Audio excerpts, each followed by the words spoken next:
اللہ رب العزت نے انسان کو دنیا اور آخرت دونوں کے لیے بھیجا، اسی لیے جنت کے راستے دنیا سے جاتے ہیں۔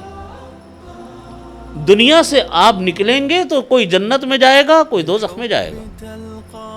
جنت اور دوزخ کا فیصلہ اس کے لیے جو دنیا میں آیا، یہ دنیا دارالامتحان ہے، اس کا فیصلہ ہے۔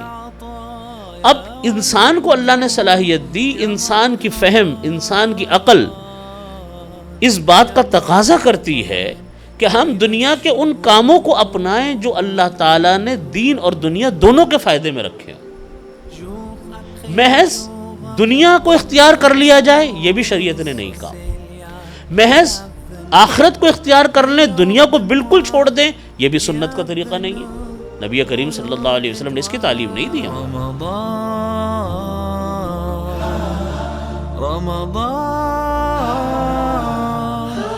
ہمارے پاس تعلیم مکمل نہیں ہے، ہم سمجھتے ہیں کہ دین نام صرف عبادت کا ہے۔ نماز پڑھ لی، روزہ رکھ لیا، مکمل دیندار ہو گیا، نماز نہیں پڑھی، روزہ نہیں رکھا، مکمل بے دین ہو گیا۔ نہیں، یہ تو ایک شعبہ ہے دین کا۔ دین تو نام، گھروں کے اندر جو زندگی ہے یہ بھی تو دین ہے۔ اپنی بیوی کے ساتھ معاملات، اپنے بچوں کے ساتھ معاملات، اپنے گھر والوں کے ساتھ معاملات، اپنے خاندان والوں کے ساتھ رہن سہن، صلہ رحمی، ان کے ساتھ تعلقات، یہ بھی دین کا بنیادی حصہ ہے جس کو ہم لوگ چھوڑ بیٹھے۔ اور روپے پیسے کا لین دین شریعت کے مطابق ہو، اس کو آج ہم لوگ چھوڑ بیٹھے۔ ہماری آمدنی حرام ہو رہی ہیں، ہمارے پیسے حرام ہو رہے ہیں، ہماری زبانیں، ہمارے کردار، ہمارا اخلاق وہ شریعت سے دور ہو رہا ہے۔ کیوں دور ہو رہا ہے؟ اس لیے کہ دل میں اللہ کا خوف نہیں ہے۔ جب دل میں اللہ کا خوف نہیں ہے تو ہم لوگ شریعت سے دور ہو رہے ہیں، ہم لوگ شریعت کے احکامات سے دور بھاگ رہے ہیں۔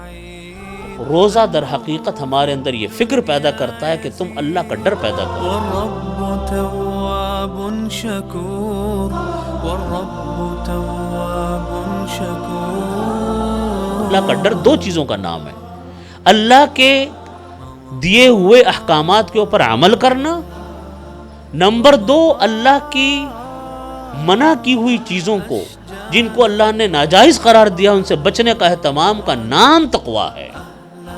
آپ اللہ کے احکامات پر عمل کریں اور اللہ تعالیٰ کی مقرر کردہ چیزیں جن کو اللہ نے حرام قرار دیا ان سے بچنے کی فکر کریں، اس کا نام تقویٰ ہے۔ یہ چیز پیدا کب ہوتی ہے؟ جب دین کی فکر پیدا ہوتی ہے۔ دین کی فکر کہاں سے پیدا ہوتی ہے؟ اس کی طرف توجہ کرنے سے، اس کی طرف فکر کرنے سے، اور روزہ اس کا ایک اہم سنگ میل ہے۔ والرب تواب شکور۔